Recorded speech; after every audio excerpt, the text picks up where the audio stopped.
우리가 금요일마다 지금 세 번째 시간으로 왕에 대한 이야기들을 오늘 나눕니다. 오늘 처음 왕에 대한 이야기는 우리가 솔로몬 왕이었고요. 두 번째 왕은 아사 왕이었습니다. 오늘은 함께 말씀을 읽었던 것처럼 요시야 왕에 대한 이야기를 나눌까 합니다. 제임스 덴트라는 사람이 있는데요. 이 사람이 한 이야기입니다. 어느 곳에 두 친구가 정육점을 새로 열었습니다. 그런데 이 정육점이 참 잘 되었어요. 많이 번성하게 되었습니다. 그러던 어느 날 이 마을에 누가 찾아오냐 하면 그러니까 복음을 전하는 전도자가 찾아오게 된 것이죠. 그래서 이 전도자가 이 두 명의 친구 중에 한 친구에게 예수님을 전하게 됩니다. 그리고 이 친구는 그 예수님을 믿어서 구원을 받게 되죠. 예수님을 믿어서 구원받은 이 친구가 다른 친구에게도 예수님을 믿도록 이제 전도를 합니다. 근데 이 다른 한 친구는 절대로 예수님을 믿지 않겠다라는 겁니다. 아무리 얘기를 해도 소용이 없습니다.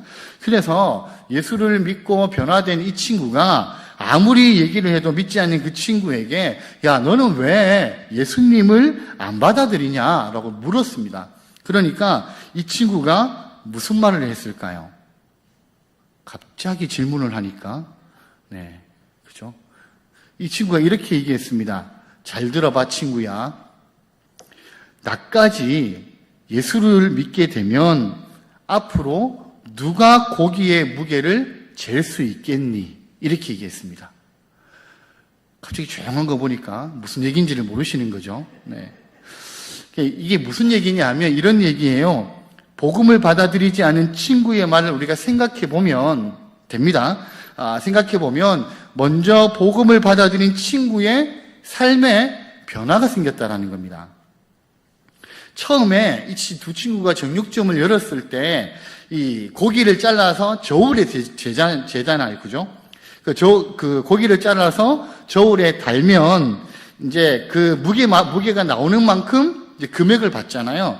처음에 이 두 친구가 장사를 했을 때 적당하게 저울을 속여서 판 것 같아요. 그러니까 어느 정도의 일정의 무게가 조금씩 더 나가도록 만들었다는 거죠. 그래서 그렇게 장사를 해서 어쨌든 가게가 잘 되고 있는 와중이었습니다. 그런데 한 친구가 예수님을 믿은 후에 저울을 속이지 않게 된 거죠. 그러니까 이 친구가 무게를 달 때는 저울을 속이지 않고 그냥 원래 그 무게만큼만 돈을 받게 된 거예요. 그러니까 이 다른 친구가 그 광경을 봤을 거 아니에요? 그 광경을 보니까 야, 내가 예수를 믿으면 나도 저울을 속일 수 없겠구나. 저울을 속여서 다른 사람에게 팔 수 없겠구나 라고 생각을 한 겁니다. 그래서 복음을 받아들이지 않았다라는 거죠. 그러니까 장사의 이윤을 더 많이 누리게 하기 위해서 예수를 믿지 않겠다라고 얘기를 한 겁니다. 자, 이게 우리가 추측할 수 있는 이야기이고, 또 하나 추측할 수 있는 이야기는 뭐냐면, 또 왜 이 친구가, 또 한 친구가 복음을 받아들이지 않게 되었냐라고 또 다른 이유를 생각해 보면, 아마 그는 이렇게 생각했을 수 있습니다.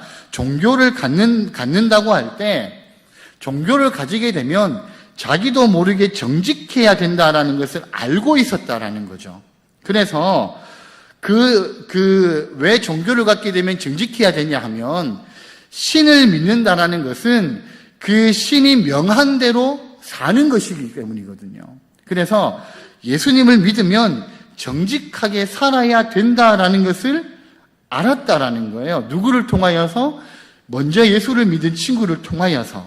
그렇기 때문에 그걸 알았기 때문에 나는 예수를 믿지 않겠다라고 얘기를 했을 수 있다라는 겁니다.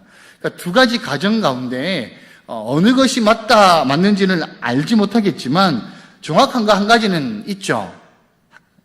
뭐냐면 하나님을 믿는다고 했을 때 사람은 어떻게 해야 된다라고요? 정직해야 된다라는 겁니다. 하나님을 믿는다라고 얘기할 때 정직한 사람이 되어야 한다라는 거죠. 여러분은 정직하십니까? 여러분의 삶에 정직함이 잘 나타나고 있습니까? 이렇게 조용하시면 제가 오해를 할 수도 있습니다. 예. 여러분, 성경에요, 이렇게 수많은 왕들이 출연하잖아요. 왕들이 많이 나오는데 우리가 읽었던 이 요시야 왕처럼 극찬을 들었던 왕은 참 드물다라는 것을 우리가 발견하게 됩니다. 요시야는 8살에 왕이 되어서 31년 동안이나 유다를 다스리는 16대 왕이 되었습니다. 성경은 요시야만큼 하나님의 말씀을 잘 따른 왕은 앞에도 없었고 뒤에도 없었다라고 칭찬하는 것을 우리가 볼 수가 있습니다. 열왕기상 23장 25절 우리가 읽었던 제일 마지막의 말씀인데 같이 한번 읽겠습니다. 시작. 요시야와 같이 마음을 다하며 뜻을 다하며 힘을 다하여 모세의 모든 율법을 따라 여호와께로 돌이킨 왕은 요시야 전에도 없었고 후에도 그와 같은 자가 없었더라. 그러면 여러분, 요시야 왕이 성경에서 이렇게 얘기할 수 있을 정도의 삶을 살았던 비결이 무엇이었겠습니까? 왜 성경은 요시야 왕에게 이런 칭찬을 하게 되었을까요? 그 이유가 무엇이었겠습니까? 앞에서 우리가 잠깐 예화를 통하여서 말씀을 나눴지만 그 이유는 정직했기 때문입니다. 여러분, 열왕기하 22장 2절의 말씀인데 우리 같이 한번 읽겠습니다. 시작. 요시야가 여호와 보시기에 정직히 행하여 그의 조상 다윗의 모든 길로 행하고 좌우로 치우치지 아니하였더라. 자, 우리가 주목해야 하는 것은 무엇이 정직이고 요시야가 왜 정직하게 되었는가라는 거예요. 정직이라는 것이 무엇이고, 그러면 이 요시야는 왜 정직한 삶을 살게 되었는가라는 것이죠. 유진 피터슨이라는 목사님이 의역한 메시지라는 성경에는 이렇게 되어 있습니다. 우리 위에 보시죠. 나오죠? 같이 한번 읽겠습니다. 그는 하나님이 원하시는 모습으로 살았다. 그의 조상 다윗이 밝히 보여준 길을 똑바로 따라갔고 왼쪽으로나 오른쪽으로나 한 걸음도 벗어나지 않았다. 이렇게 표현하거든요. 자, 유진 피터슨은 정직을 뭐라고 정의했냐 하면 하나님이 원하시는 모습으로 사는 것. 그걸 정직이라고 정의를 내렸습니다. 자, 여러분, 우리가 정직하지 않은 이유는 하나님이 원하시는 대로가 아니라 자기 눈에 옳은 대로 살기 때문인 거죠. 정직은 하나님의 눈에 옳게 사는 것을 정직이라고 얘기를 합니다. 우리가 만약에 정직하지 못한 이유는 우리 눈에 옳은 대로 행하고 살기 때문이라는 것이죠. 여러분, 이스라엘의 암흑기라고 얘기할 수 있는 사사기가 왜 도래하게 되었습니까? 이스라엘 백성들의 역사 가운데 가장 어두운 시대라고 얘기하는 이 사사기가 왜 도래하게 됐습니까? 사사기 17장 6절, 이게 쉬운 성경인데요. 같이 한번 읽겠습니다. 시작. 그때에 이스라엘 사람들에게는 왕이 없었기 때문에 사람들마다 자기가 하고 싶은 대로 했습니다. 사람들마다 자기가 하고 싶은 대로 했기 때문이죠. 누가 없었기 때문에요? 왕이 없었기 때문에. 자기 눈에 옳은 대로, 자기 생각에 옳은 대로 살아갔기 때문에 암흑기라고 얘기할 수 있는 사사기가 이스라엘 백성들에게 온 것이죠. 자기 눈에 자기 생각에 옳은 대로라는 것은 그들에게 왕이 없었다라는 겁니다. 근데 그들이 왕으로 인정하는 존재가 없었다라는 것을 지금 성경은 둘러서 얘기를 하고 있는 것이죠. 여러분, 그렇다면 이스라엘 백성들이 그들이 살아가는 그 여정 가운데 진짜 왕이 없었습니까? 오늘 성경에 우리가 읽었던 데 보면 왕이 없었으므로 라고 되어 있는데 이것은 성경 기자가 이스라엘 백성들을 돌려서 지금 그들을 비판하고 있는 것이죠. 왜 그렇습니까? 인간의 왕은 사실은 그들에게 사사기 시대까지는 주어지지 않았습니다. 하지만 이스라엘 백성들에게는 한 번도 왕이 존재하지 않은 적이 없었습니다. 왜입니까? 누가 그들의 왕이 되셨기 때문이에요? 하나님이 그들의 왕이 되셨기 때문이신 거죠. 여러분, 우리가 어떻게 잘 알 수 있습니까? 출애굽기 20장에 나오는 10계명을 받은 사실을 보면 우리가 알 수 있는 거죠. 10계명을 제가 말씀드릴 때 10계명은 조약이라고 말씀드렸습니다. 왕과 그 왕에게 부속되어져 있는 나라들이 조약을 맺는 것이 10계명이라고 말씀을 드렸고요. 그 왕은 하나님이고 그 왕에게 부속되어진 백성들은 이스라엘 백성들이라고 말씀을 드렸습니다. 그렇다면 하나님이 이스라엘 백성들에게 왕이시라는 거죠. 한 번도 하나님은 이스라엘 백성들에게 왕이 아니신 적이 없었다라는 거예요. 그래서 사사기를 얘기할 때 사사기의 기자가 왕이 없었다라고 얘기하는 것은 이스라엘 백성들이 왕이신 하나님을 버렸다라는 것을 얘기를 한다라는 겁니다. 하나님이 왕이시다라는 것을 인정하지 않고 살았다라는 것을 얘기하는 거죠. 왜 알 수 있습니까? 레위기 26장 12절을 한번 볼게요. 같이 한번 읽겠습니다. 시작. 나는 너희 중에 행하여 너희의 하나님이 되고 너희는 내 백성이 될 것이니라. 하나님께서 뭐라고 말씀하셨습니까? 나는 너희의 하나님이 될 것이다. 그리고 너희는 나의 백성이 될 것이다. 하나님이 분명히 레위기에서 말씀해서 그렇게 말씀을 하셨거든요. 그러니까 이스라엘 백성들에게는 한 번도 왕이 없었던 적이 없었다라는 거예요.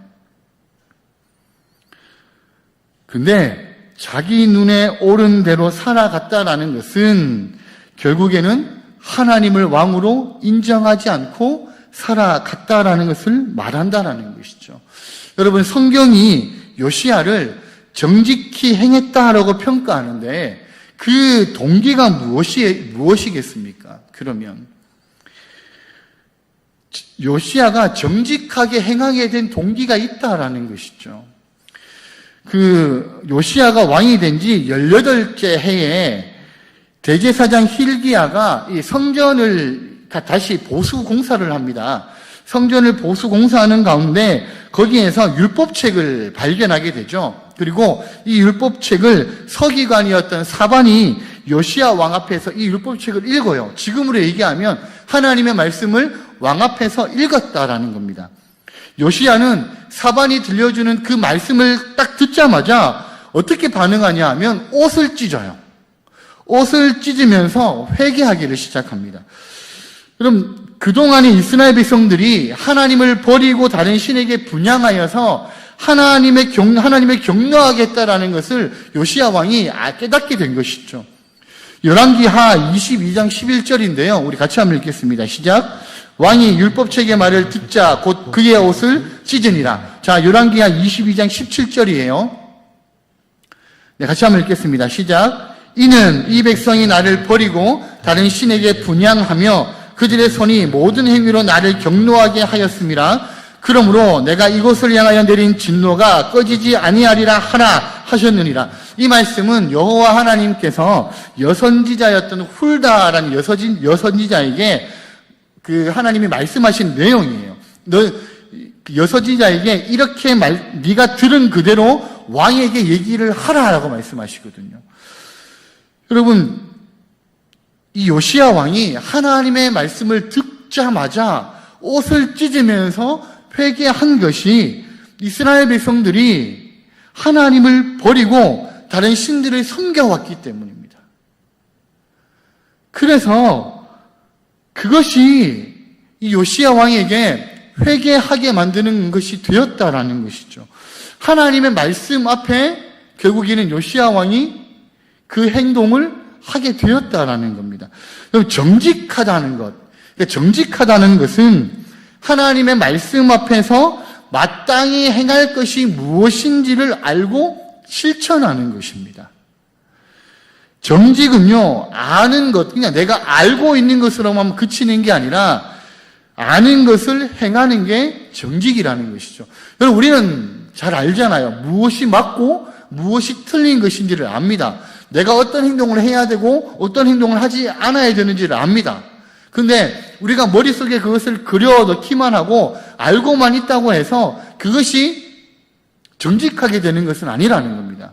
정직이라는 것은 우리가 알고 있는 바른 것을, 하나님의 말씀에 바른 것을 실천하는 것이 정직이라는 것이죠. 우리가 정직하지 못하다라는 것은 어쩌면 내가 정직하게 행동을 하면 내가 받게 되는 불이익을 생각하기 때문일 수도 있다라는 겁니다. 내가 정직하게 내가 하나님의 말씀 따라서 살아가면 혹시 이런 불이익이 나한테 오는 거 아니야? 혹시 내가 정직하게 하면 내가 손해를 보면서 사는 거 아니야? 그런 생각을 우리가 가지기 때문에 우리가 정직해지지 못한다라는 것이죠.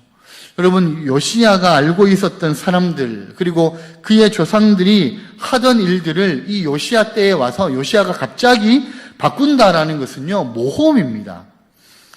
아무리 왕의 명령이라 하지만 백성들이 반발하게 되면 아무리 왕이지만 어렵게 된다라는 것이고요. 신하들이 반발하게 되면 아무리 왕이지만 지킬 수 없다라는 겁니다.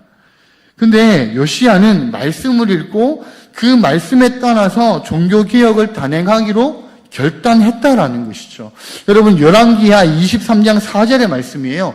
우리 같이 한번 읽겠습니다. 시작. 왕이 대제사장 hil기야와 모든 부제사장들과 문을 지킨 자들에게 명령하여 바알과 아세라와 하늘의 1월 성신을 위하여 만든 모든 그릇들을 여호와의 성전에서 내다가 예루살렘 바깥 기드론 밭에서 불사르고 그것들의 재를 베델로 가져가게 하고, 사실은 23절, 24절, 25절, 26절까지 계속 이 이야기를 하거든요. 그러니까 하나님 이외의 모든 거짓된 신의 상을 찍어버립니다. 그 우상들에 대한 제사와 그것에 관련된 관행들을 다 금지시켜버리죠. 무담, 점쟁이 같은 부류들을 다 폐해버립니다. 그리고 그것들을 위해서 만들어 놓았던 산당들을 다 헐어버리죠. 그 바알과 아세라와 온갖 거짓 신들을 위하여 만들었던 그릇들을 하나님의 성전에서 내다가 불태워버렸다라는 거예요. 여러분, 이 말은 무엇입니까? 요시야 앞에 요시야의 아버지 말고 요시야의 할아버지였던 므낫세 때에 이런 우상 숭배들이 엄청나게 많이 늘어났다라는 거예요. 므낫세가 50년 동안 나라를 다스리면서요, 이 북쪽, 남쪽 유다를 우상의 천국으로 만들어버렸다는 겁니다. 근데 그 개혁을 지금 누가 하는 거예요? 요시야가 하는 거예요. 여러분, 근데 거기에 습관되어져 있는 사람, 거기에 그 문화에 쩔어져 있는 사람들, 살아가는 사람들, 그것으로 인하여서 먹고 사는 사람들, 이런 사람들이 다 있었다라는 거죠. 그럼에도 불구하고 요시야는 종교개혁을 단행해 버렸다라는 겁니다. 여러분, 요시야에게 중요한 것은요, 하나님의 말씀을 듣고 거기에서 멈춘 게 아니라 그 말씀을 들은 대로 행동으로 옮겼다라는 겁니다. 정직하게 살면, 여러분, 사실은 우리도 알잖아요. 우리도 인생을 살아가는 사람들이기 때문에 알잖아요. 정직하게 살면 인생이 편하지 않습니다. 저는 아닌데요. 목사님 좀 불편하신 것 같아요. 라고 그런 눈빛으로 저를 바라보시는 분들도 계시는 것 같지만, 사실은 우리가 정직하게 살면 인생이 편하기가 사실은 어렵습니다. 그렇잖아요. 세상에서 불법을 저지르는 사람들이 훨씬 잘 살아가는 시대고, 거짓을 행하는 사람들이 훨씬 이익을 많이 가지는 시대로 우리는 살아가잖아요. 그들 앞에서 우리가 정직하게 살아간다는 건 어쩌면 우리는 편하게 살아가지 않겠다라는 것을 선포한 것과도 같다라는 겁니다. 여러분, 그럼에도 불구하고 우리가 정직해야 하는 것은요, 하나님이 정직하게 산 우리에게 결국에는 우리의 삶을 형통하게 해주실 줄 우리가 믿기 때문입니다. 잠언 2장 7절인데요. 우리 잠언 2장 7절의 말씀을 같이 한번 읽겠습니다. 시작. 그는 정직한 자를 위하여 완전한 지혜를 예비하시며 행실이 온전한 자에게 방패가 되시나니. 뭐라고 말씀합니까? 그는이라는 것은 여호와 하나님을 말씀하시는 거죠. 하나님께서 정직한 자를 위하여 완전한 지혜를 예비해 주신다라고 말씀하시고요. 또 정직하게 행실을 옮기는 자에게 하나님이 방패가 되어주신다라고 말씀을 하신다라는 겁니다. 결국은 무엇을 얘기하는 거예요? 우리가 하나님 앞에서 정직하게 말씀을 따라서 살아가게 되면 하나님이 지금 당장 우리의 삶은 아닐 수도 있지만 결국 우리의 삶은 하나님의 형통케 하실 것이라는 겁니다. 영국의 신학자 로빈슨이라는 사람이 하나님께 정직하라라는 책에서 이렇게 얘기합니다. 인간이 하나님 앞에서 솔직하고 정직하기가 얼마나 어려운지 모른다. 우리가 보기에는 그 사람이 정직하고 훌륭하게 보이는 사람이라 할지라도 하나님 보시기에는 바리새인적인 위선을 할 때가 많다. 하나님은 만홀히 여기심을 받지 않으시므로 우리는 하나님 앞에서 정직해야 한다. 그러나 하나님을 볼 수 없기에 하나님을 속이고 가식적인 삶을 살기가 쉽다. 무슨 말이에요? 우리가 보기에는 저 사람은 정말 하나님 앞에서 정직하게 살아가는 사람인 것 같아 라고 보이는 사람들 중에서도 실제로는 바리새인적인 삶을 살아가는 사람들이 많이 있다라는 겁니다. 지난주에 제가 금요일날 아사왕을 얘기하면서 말씀을 드릴 때 아무도 보는 이 없을 때 당신은 누구입니까? 라고 질문했잖아요. 그렇죠? 아무도 보는 이 없을 때 행동하는 내가 진짜 나라는 거죠. 아무도 보는 이 없을 때 생각하는 그 생각이 진짜 내 생각이라는 겁니다. 여러분, 정직이라는 것도 사람들이 볼 때 정직한 것처럼 보일 수 있습니다. 그렇게 살아갈 수 있어요. 근데 하나님만 보고 계실 때 그 사람이 어떻게 살아가느냐가 진짜 중요하다라는 겁니다. 근데 우리는 하나님을 볼 수 없잖아요. 그래서 우리의 마음은 때때로 하나님을 속이고 가식적인 삶을 살고자 할 때가 있다라는 겁니다. 그럼 체코에 가면, 체코 프라하에 가면 거기에 구시가지 광장이 있거든요. 가본 사람처럼 얘기하죠. 안 가봤습니다, 저도. 네. 체코 프라하에 가면 구시가지 광장이 있는데 여기에 그 얀 후스라는 15세기 종교개혁자의 동상이 있습니다. 이 얀 후스는 당대의 최고의 지성인이었고 또 최고의 신학자였어요. 근데 이분은 마틴 루터가 종교개혁을 하기 100년 전에 이미 로마 카톨릭의 비도덕적인 교리를 비판하다가 화형을 당하게 되거든요. 그러니까 화형을 당하여서 순교한 순교자입니다. 근데 이 얀후스의 동상에 보면 화형을 당하기 전에 이 얀후스가 한 말이 거기에 새겨져 있습니다. 이렇게 새겨져 있어요.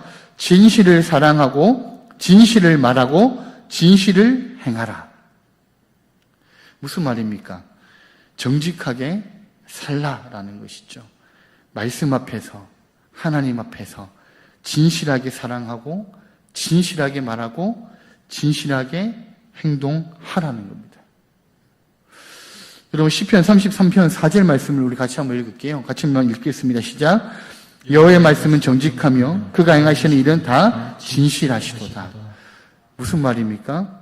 하나님의 말씀은 정직하고 진실하시다라는 거죠. 그렇기 때문에 우리가 하나님을 믿는 사람이라면, 하나님의 백성이라고 얘기하는 사람이라면, 하나님을 왕으로 섬기고 있는 사람들이라면 하나님의 말씀 앞에서 정직하고 진실하게 살아가야 된다는 겁니다. 여러분, 요시야는 하나님의 율법책을 발견하고요, 하나님 앞에서 정직하기로 결단을 합니다. 그 말씀을 들으면서 이 왕이 얼마나 괴로웠으면 옷을 찢어버리고 하나님 앞에 회개를 했겠습니까? 자기가 어떻게 될지 모르는, 어쩌면 자기에게 불이익을 당할 수도 있는 그 모든 상황들을, 그 모험들을 그냥 감당하겠다라는 것이죠. 근데 그렇게 결단하고 요시야가요, 하나님 앞에서 마땅히 할 일을 행했다라는 거예요. 그 말씀 앞에 요시야가 서니까 마땅히 행할 바가 무엇인지를 요시야가 깨닫게 되더라는 겁니다. 여러분, 그게 오늘 우리가 읽었던 말씀의 본문이잖아요. 그럼 21절부터 23절까지인데요. 같이 한번 그냥 쭉 읽겠습니다. 우리 성경을 보셔야 됩니다. 이 말씀은 앞에 없어요. 21절부터 23절까지인데요. 같이 한번 쭉 읽겠습니다. 왕이 뭇 백성에게 명령하여 이르되 이 언약책에 기록된 대로 너희의 하나님 여호와를 위하여 유월절을 지키라 하매 사사가 이스라엘을 다스리던 시대부터 이스라엘 여러 왕의 시대와 유다 여러 왕의 시대에 이렇게 유월절을 지킨 일이 없었더니 요시야 왕 18째 해에 예루살렘에서 여호와 앞에 이 유월절을 지켰더라. 여러분, 유월절은 이스라엘 백성들에게 있어서 아주 특별한 의미가 있습니다. 그냥 하나의 절기를 지키냐, 절기를 지키지 않느냐, 그게 아니죠. 이 유월절을 지킨다는 것은 그들에게 역사하셨던 하나님, 그들을 구원하신 하나님을 다시 기억한다는 거예요. 그 하나님을 다시 우리가 왕으로 모신다는 고백이거든요. 근데 그 유월절이 지켜지지 않았다라는 겁니다. 지금까지. 사사시대부터 지금까지. 그 긴 시간 동안 그 유월절이 지켜지지 않았어요. 무슨 말입니까? 믿음의 기억을 그들이 간직하지 않았다라는 겁니다. 여호와 하나님에 대한 기억, 그들의 조상에게 하신 하나님의 일하심의 기억을 그들의 기억 속에서 지워버리고 있었다라는 것이죠. 근데 요시야가 유월절을 선포한다라는 거예요. 그 말씀은 뭐냐 하면 우리가 누구의 백성인지를 다시 기억하라는 겁니다. 자기 자신들의 정체성이 무엇인지를 돌아보게 했다라는 것이죠. 여러분, 우리의 삶에 중심을 잡아주는 것이 무엇이겠습니까? 우리의 삶에요, 중심을 잡아주는 건 때때로 우리가 하나님의 말씀으로 인하여 살아갔던 그 기억들이 될 수 있다라는 겁니다. 믿음의 중심을 잃어버리면 흔들릴 수밖에 없잖아요. 여러분, 저울이나 시소를 보면 어느 한쪽에 무게가 무거우면 기울어 버리죠. 근데 중심을 잡고 있는 지지대가 어떤 무게에도 지탱할 힘을 가지고 있다면 양쪽 무게 때문에 흔들리지를 않게 된다는 겁니다. 여러분, 요시야는요, 하나님의 말씀을 발견하고 난 다음에 그 말씀을 듣고 들은 이후에 이 요시야의 마음에 하나님의 말씀이 자리 잡게 되었다라는 거예요. 그래서 유월절을 다시 절기를 드릴 수 있게 되었다라는 겁니다. 지금까지 드리지 않았던 이 유월절을 다시 회복하게 할 수 있는 힘이 그 안에서 나타나게 되었다라는 것이죠. 좌로나 우로나 치우치지 않는 결정을 할 수 있는 역량이 하나님의 말씀 앞에 있다라는 겁니다. 지금 요시야가 유월절을 지키라고 명령한 것은요, 하나님이 역사하신 믿음의 기억, 그 믿음의 추억을 다시 붙잡으라는 거죠. 마음의 중심이 하나님의 말씀에 있을 때 우리가요, 하나님 앞에서 정직하게 행할 수가 있다라는 겁니다. 요시야가 한 개혁은 바로 이 믿음의 기억을 회복하고 하나님의 말씀을 마음의 중심에 놓아서 정직하게 행하도록 하는 것이었다라는 거죠. 여러분, 요시야의 개혁은 16세기에 유럽에서 일어났던 종교개혁과 비슷합니다. 그럼 종교개혁, 중세교회가 성경을 잃어버리면서 타락하게 됐거든요. 중세교회는요, 중세시대 때는 교회가 역사 이래로 그런 날이 없었다라고 얘기할 정도로 엄청나게 번성했을 때였습니다. 교회의 권위가 세상의 권위 위에 있을 때였다는 겁니다. 그런데 그렇게 번성한 교회에 하나님의 말씀이 실종이 됐습니다. 성경을 번역하는 것은 물론이고 성경을 읽는 것조차도 일반인이 읽는 것이 금지되었어요. 왜냐하면 이 성경이 라틴어로 써져 있었거든요. 그러니까 일반 사람들이 읽을 수가 없는 거예요. 성경 번역도 하지 않습니다.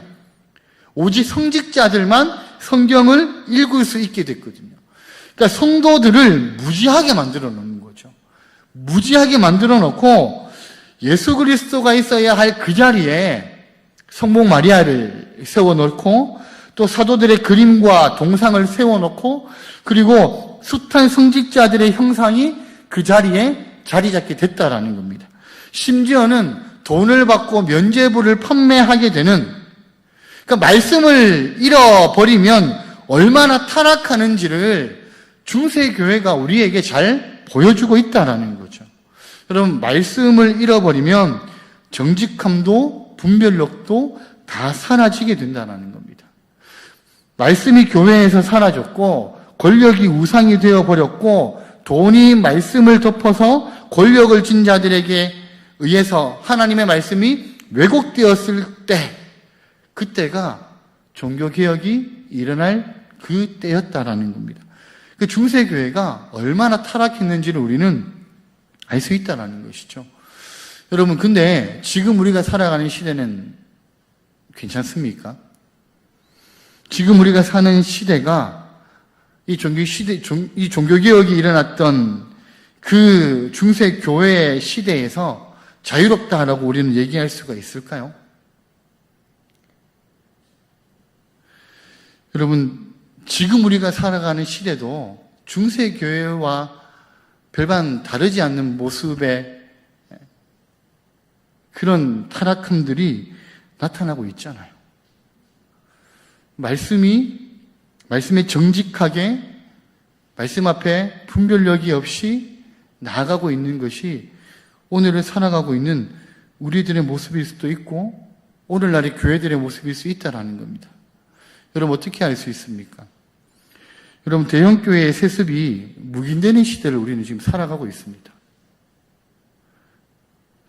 하나님의 말씀 앞에요, 정직하게 분별력 있게 못 살아가요. 교회 안에 정치가 들어와서 말씀보다 이념이 위에 서 있습니다. 지금 그런 시대를 우리는 지금 살아가고 있다는 것이죠. 종교개혁이 일어났던 시대와 지금의 시대가 별반 다른 게 뭐가 있겠습니까? 교회 안에서요, 하나님의 말씀이 사라지면 타락하게 됩니다. 어쩌면 지금 우리가 살아가는 시대, 어쩌면 지금 우리 시대에 있는 교회들이, 어쩌면 우리가 살아가는 이 시대의 성도들이 하나님의 말씀 앞에서 타락하는 삶을 살아가는 것일 수도 있다라는 것이죠. 여러분, 타락은 우리가 힘들고 어려울 때 하는 것이 아니죠. 소위 우리가 잘 나간다라고 얘기할 때, 우리의 명성들이 높아졌을 때 그때 타락하기를 시작한다는 겁니다. 우리도 교회도 얼마든지 타락할 수 있는 시대를 우리는 살아가고 있다는 겁니다. 여러분, 정직하십니까?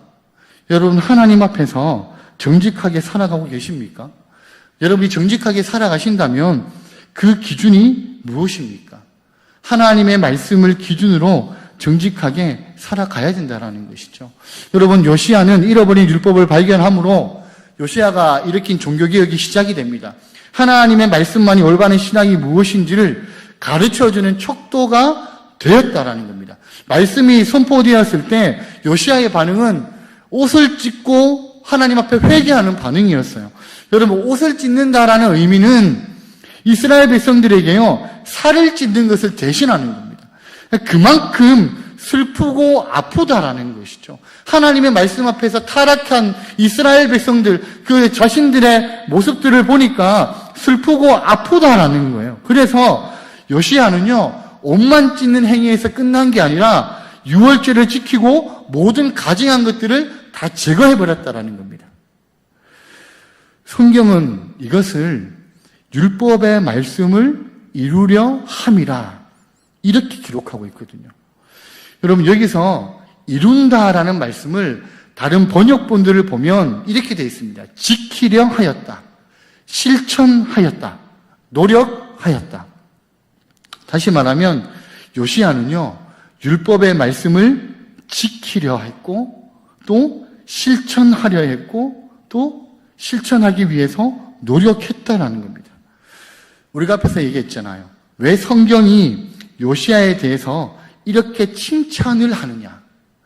왜 요시야 이후에, 요시야 이전에도 이런 하나님 앞에 정직하게 살아가는 왕이 없었다라고 왜 얘기하느냐? 그것은요, 요시야가 하나님의 말씀에 순종하려고 노력했기 때문입니다. 하나님의 말씀 앞에 정직하게 살아가려고 노력했기 때문이라는 거죠. 40년 동안 유다를 통치하면서 우상을 숭배했던 그 할아버지의 악행을 다 뒤집기에는 사실은 이 요시야가 통치한 시간이 역부족이었어요. 여러분, 요시야 이후에 이스라엘에서 그 남쪽 유다가 또 어떻게 됩니까? 또 요시야 이후에 요시야의 아들이었던 여호아스로 인하여서 다시 그 우상숭배하는 나라로 다시 돌아갑니다. 여러분, 그래서 얼마 지나지 않아서요, 이 남쪽 유다가 멸망하게 되는 것이죠. 그렇게 어둡고 탁한 역사 속에서도 하나님의 말씀을 지키려고 노력했던 한 사람의 믿음을 하나님께서 귀하게 보셨다는 겁니다. 그래서 나중에요, 이 유다가 바벨론에 의해서 멸망하게 되고 포로 생활 가운데 그들이 살아가지만 그들이 다시 말씀 앞에 돌아오게 되잖아요. 예레미야와 에스라 시대에 다시 성전이 건축이 되잖아요. 그리고 그들은 포로 생활 가운데서도 메시아를 기다리면서 인내하고 견디는 삶을 살아가는 백성들이 되거든요. 누구 때문에요? 말씀을 지켰던 사람 때문에. 요시야가 우리에게 주는 교훈이 무엇이겠습니까? 유다 역사 속에서 어떤 일이 진행되든 그가 하나님 앞에서 신실하게 살았다라는 겁니다. 요시야는 좌로나 우로나 그의 중심이 흔들리지 않았다라는 겁니다. 요시야의 개혁은 상대방을 향한 것. 네가 잘못했으니까 네가 받게 하다, 이게 아니라 그가 먼저 회개하고 그가 먼저 옷을 찢었다라는 거죠. 그리고 하나님 말씀 앞에 정직하게 행한 것입니다.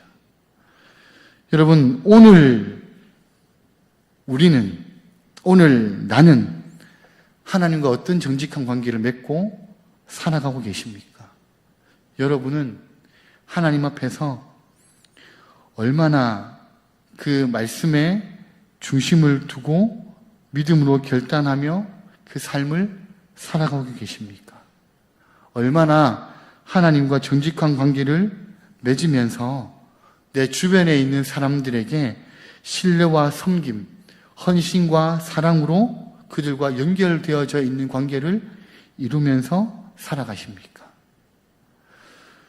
하나님과 말씀 앞에, 그리고 우리의 인생에서 만나게 되는 사람들 앞에서 요시야처럼 정직한 삶을 살아가시는, 또 그렇게 살아가고자 다짐하고 결단하시는 우리 모든 성도님들이 삶이 되시기를 예수님의 이름으로 축복합니다.